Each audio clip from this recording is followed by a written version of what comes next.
Well, boys, we got the 51 out. She's warming up.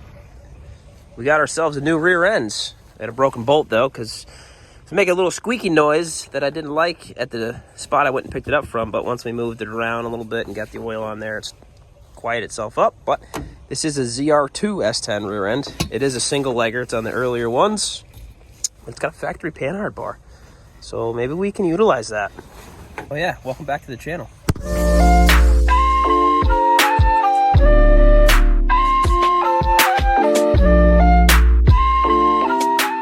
Back here, it's Saturday night at 10:30. We finally got some time. I got my beautiful helper over here, Mrs. Grace.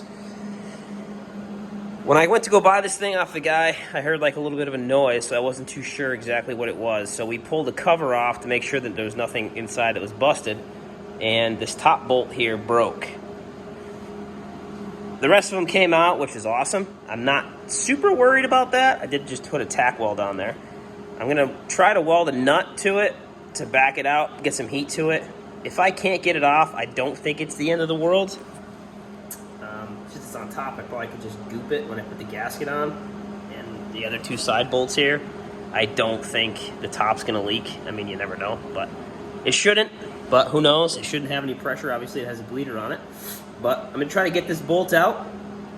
If not, I have some easy outs. I haven't used those yet, but get this out and get this back together, at least the cover back on. I'm gonna have Grace, once I get the bolt hopefully out, and have her spray this thing down with brake clean it out. The noise ended up going away. It was like a creaking noise. I'm just assuming this thing's been sitting outside for like 4 years. So once the oil started going around in the gears and the spider gears and everything, it quieted down. So I'm just assuming it was a dry bearing or something, but we're gonna run it. This is a 96 ZR2 S10 rear end. It actually has a panhard bar from the factory.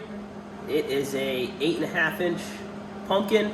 It is a single legger though, unfortunately. It does not have the pause unit, which is okay, and it doesn't have disc brakes, it has drum brakes, which is fine because the disc brakes actually make the rear end more narrower I should say, because where these backing plates are, the drum brakes are right here obviously, and then the discs, if the mount was here, the discs would come over a little bit, so it would actually make it closer to the body, which is what I don't want. The S10 rear end that I have in the car right now, backing plate to backing plate, is 48 inches wide. Originally, if I was to leave the body unchanneled, it would have been perfect. It would have been fine. But now that I channeled it and dropped it down, rear end, I barely put my fingers in there. So body roll, and I can't even get a tire on, even with a 1/2 inch spacer. Now I could do some crazy offsets, but if I'm taking a turn in the body rolls, I really don't want to have my wheels into where that rear end smacking the quarter panel. So I went with a wider wheel, or a wider rear end. The two-wheel drive S10 is 48 inches. The regular four-wheel drive one is 4 inches wider than that. It's roughly 52, 53 inch wide back plate. The ZR2 is 4 inches wider than the other 4x4. So this is like 56, 57. The backing plate side to side, so we're going to call that good. That'll give me about 4 inches of overhang on each side, and then if I want to run a nice deep weight wheel or like a nice fat tire in the back, I should have plenty of room between body roll and stuff. So let's get this bolt hopefully out, put the wife to work, and then we're going to lift the body back off of the frame today, get it back on my little roller cart that I have built here, probably put the frame back right here where it's nice and flat, where I originally had set the rear end up, right? Step forward just to take 4 back. And I'm gonna have to cut that rear end out. Good thing I only tack welded the brackets in. And then also I'm thinking about moving these shock mounts. Instead of being right here, I'm gonna put them on this side. So I'll have to plate this side of the frame where this angle iron is. I'll have to put a flat piece on that side. Essentially what the reasoning is when I put the exhaust on, is I'm gonna do lake pipes. They're gonna come out, right, and then they have the cutout, but you put the cap on, and they actually go underneath the car. So if you can picture, let me get a little zoom going, right on the side of the bell housing, essentially, is where the exhaust is gonna come underneath the car. Well, it'll slide underneath the transmission cross member, right? It'll come straight back.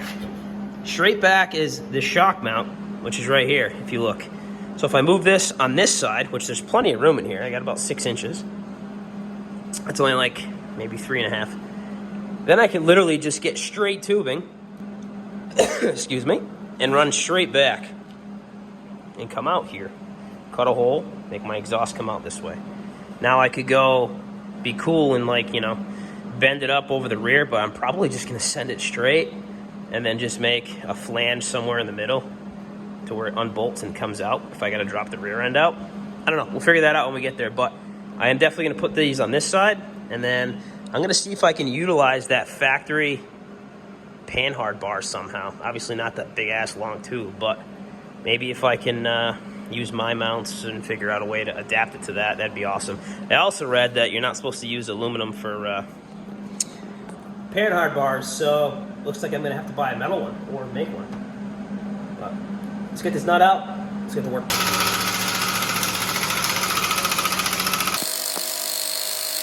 Panhard bar bracket is off.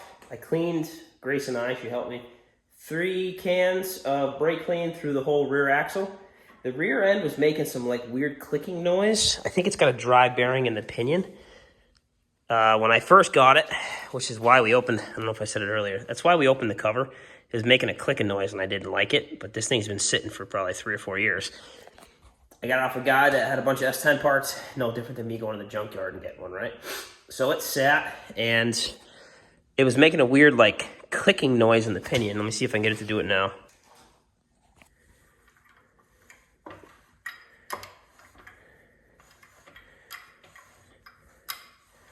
Nope, not gonna do it.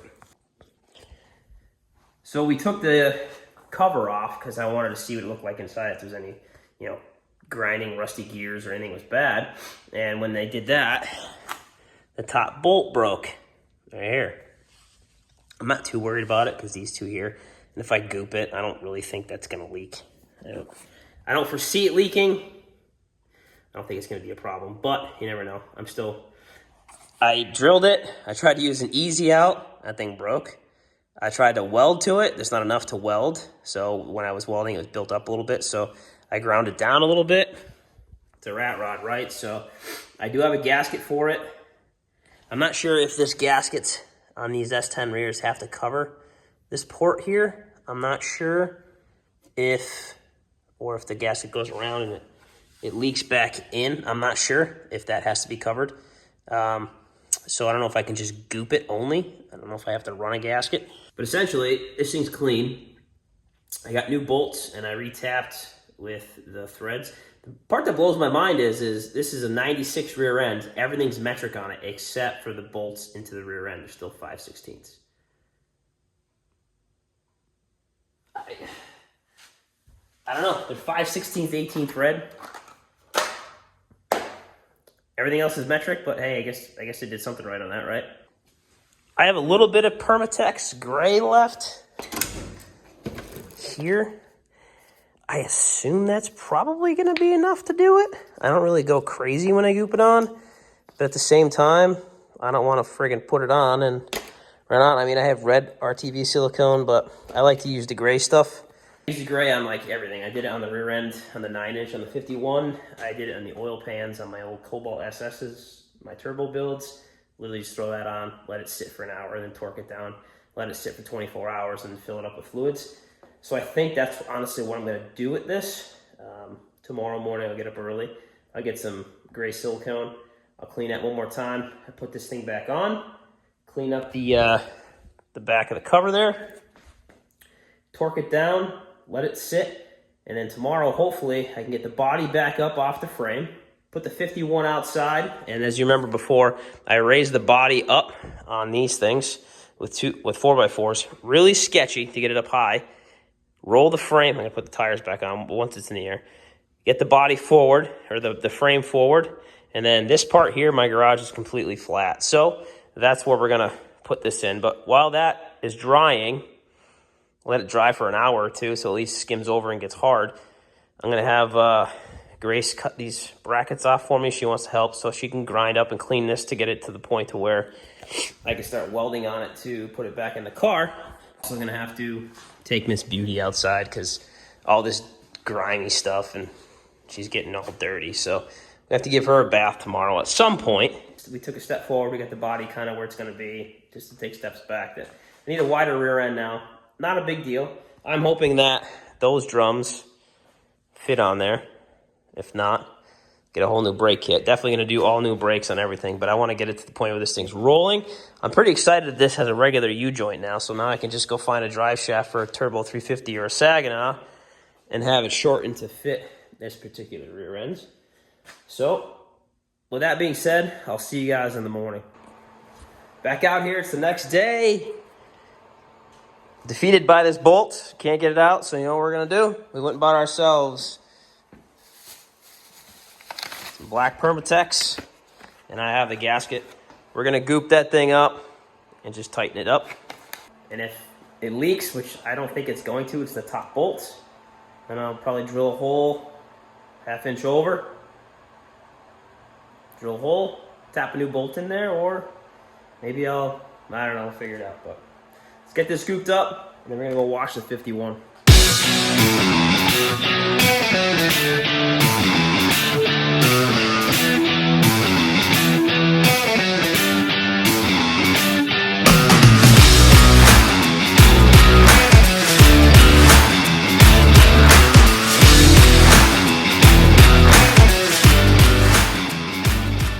Okay, so that's in. We got a 9-bolt now, right? Let it harden up for like half hour or so, and then I'll torque those down at like 20 foot-pounds. And then essentially, I grind these mounts off, clean all this up, cut all these little bracketry off, get this all cleaned up to be welded, and then jack this body up, the frame out. But let's go wash the 51 because she is filthy. Got my little guy in here snoozing. He was in here snoozing while I was in the garage. He likes to. Maybe we'll take this to the car wash real quick, just a quick power wash. Clean all the crap off. I'll leave it outside, get the body up, roll that frame out from underneath it, get the body back on the roller cart, make some room in case we get some weather for the wife's car, and we'll keep picking. That rear end is drying. I got impatient and I torqued those bolts down to 22 foot-pounds. So give it a day. I'll fill it up with fluid for tomorrow. I just want to get those bearings wet. I think it was making that noise because they were dry. So yeah, let's go wash this. Wait for Grace to get home, have her help me lift the body up, get the frame out, get the rear end all mocked up. We're back home. She's all clean. Just pretty much a power wash, just because there's really only like rust and stuff from the dust that was in there when I was grinding. But we're gonna get this thing, I don't know, probably just gonna leave it outside for a while actually and let it dry and work on that rear end inside the garage where it's warm. So thanks to my esteemed collie over here, she's out. We were able to, I know I didn't take a time lapse, get this back on the roller cart. I only have the front third of it essentially because there's no frame right there, so I gotta be careful with it. We got this back there on level ground. That is all ground up and cleaned and ready, hopefully, to go back in to there. So I gotta get a nap before work. If I have some energy tomorrow, hopefully I'll take a punch at this. I mean, I should be able to figure it out. It's pretty quick. Just grind them brackets off, and I'll pre-measure exactly where I'm gonna go because I already know I'm 3 inches on each side of the frame, get my pinion angle set, get it back on the ground at ride height, and go from there. And like I said earlier in the video, I'm gonna cut these out as well, and I'm actually gonna move the shocks onto this side.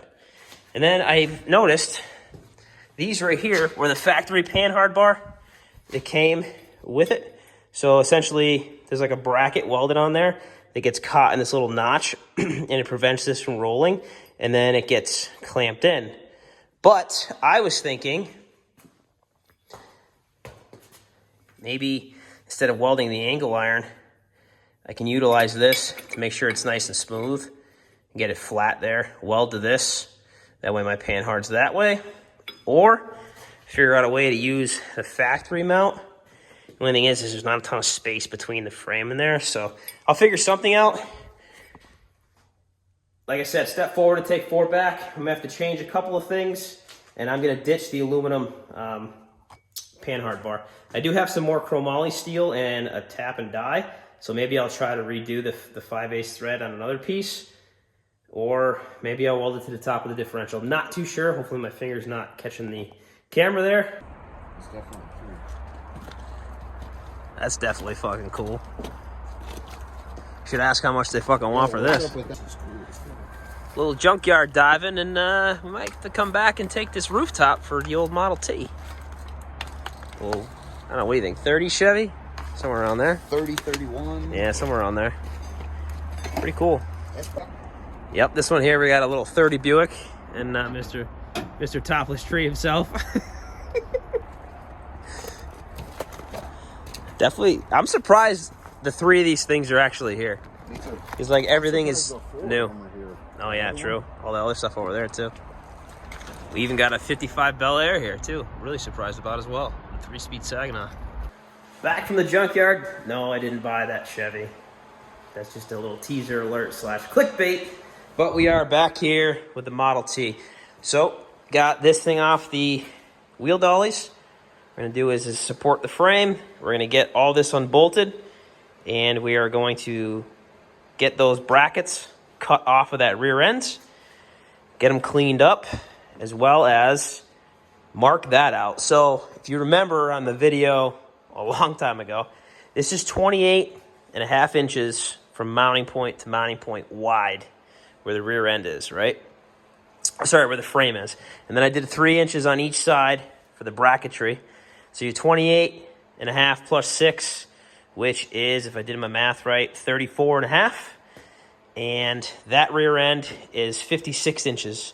So take the 34.5, subtract it from 56, whatever that number is, I can't think off the top of my head, and divide that in half, and that's how far over from each side of the bracket the backing plates make a line, and that's where those are going to go to center the rear ends. Now that pinion is also off-centered compared to this one, but I believe the ZR2, when I looked it up, is like ½ inch off of center, which is a lot more. I think that one was closer to 1 inch. So hopefully we're good. Yeah, I'm gonna do also, like I said, I'm gonna make some panels here. There's some metal here, and we are going to put this piece flat on this side, weld that in, and we're gonna move the shocks on the inside. That way it leaves me some room for the exhaust. So let's get to cutting. Old rear end out, ground all the welds off, got all the bracketry out. Now I got to get that thing off those little roller wheels, get that one on there, and get that into that frame there. Hook these mounts back up and figure out exactly where we're going to mount that and reset my pinion angle. I have to figure out how I'm going to set the pinion angle because this one's a little bit different, but we'll figure it out, I guess. All right, so center line of the motor, still 2 degrees. This, I just figured it out, so it's 10 3/4. It's actually like 10 11/16, but 3/4 is good enough. Backing plate over, backing plate over. That gives me the 34 5/8, give or take, between for the width of the frame. The only thing I got left to do now is, like I said, I'm going to box this in, grind this down a little bit, get a box in here, weld that up, grind this down a little bit, get that in there. That way I can transfer these over to this side, and I'll be able to put the shocks on the outside of the frame. That way it opens up the center, and I can figure something out. But it's time for bed. I got to work tonight. Tomorrow's another day. Got that at 2 degrees. Got that at roughly 2 degrees. One little tack on the top of the bracket on each of them just to hold them to the rear end. This shouldn't move. We are from this edge over roughly 3 1/8 in there, 3 inches from this over to the inside of the bracket. So we're 1/8 this way, which will straighten out with the panhard bar, and we're going to be pretty god darn close. I'm actually like a 16th, so I'm literally like splitting 16ths and splitting 30 seconds here. So we're going to leave that good for now as far as that, and finish welding it solid afterwards. Obviously, I'm going to tack this in place and get the shock set up. This thing is tack welded pretty solid back in place. And as you remember before, I moved those shocks to the outside of the frame. I got to clean the inside up a little bit. We'll leave that. This actually, depending on where the rear end sits and how much it travels, leaves me enough room to kind of build a little trunk compartment to put either the battery in my toolbox or something along the lines of that.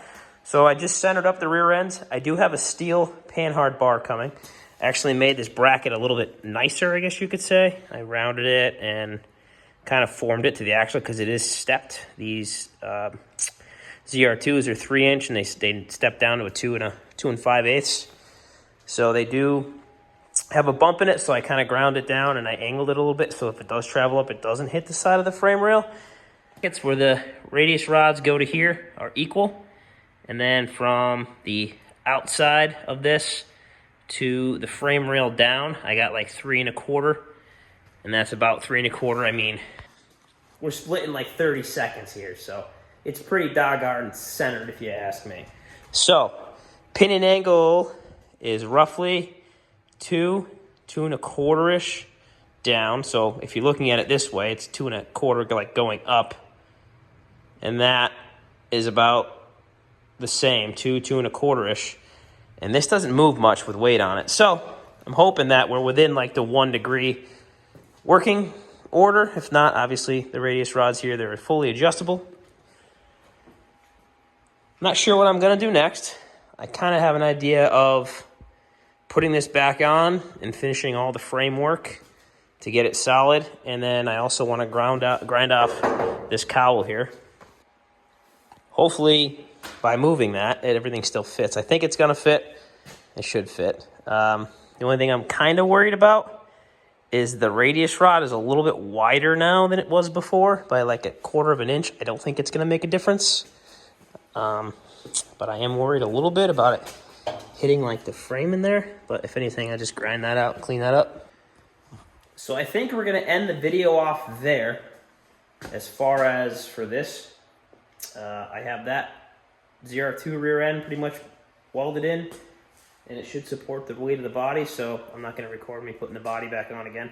So I'm going to get that on there, clean up these welds and stuff, and then moving forward, I got to start with steering column, figure out some seats, some flooring, a firewall, brakes, how I'm going to hook the clutch up.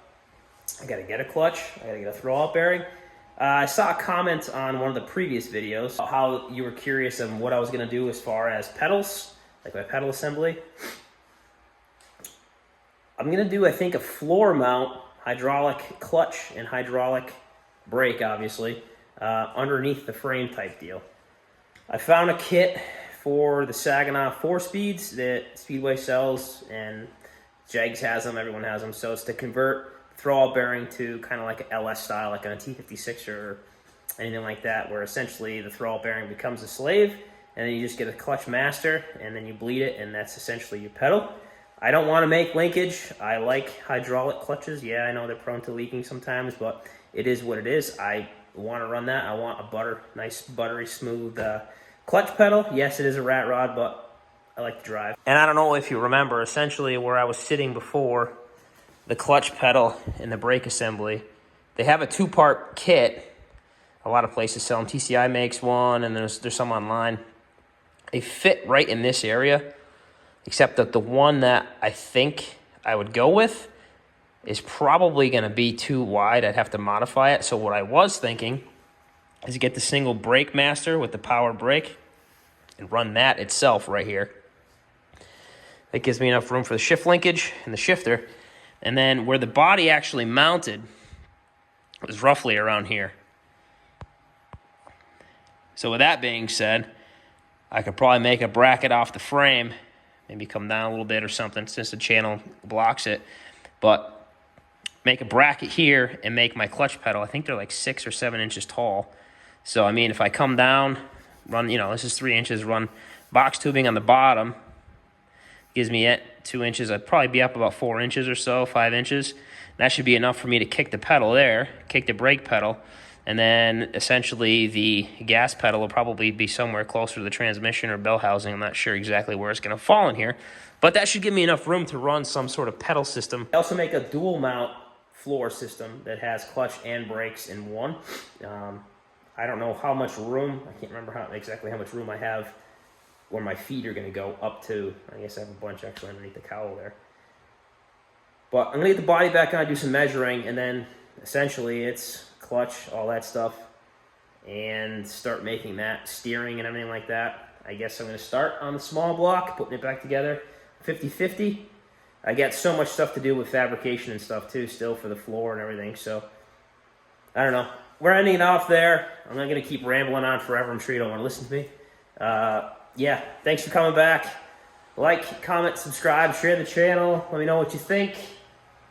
And I'll see you next time. Later.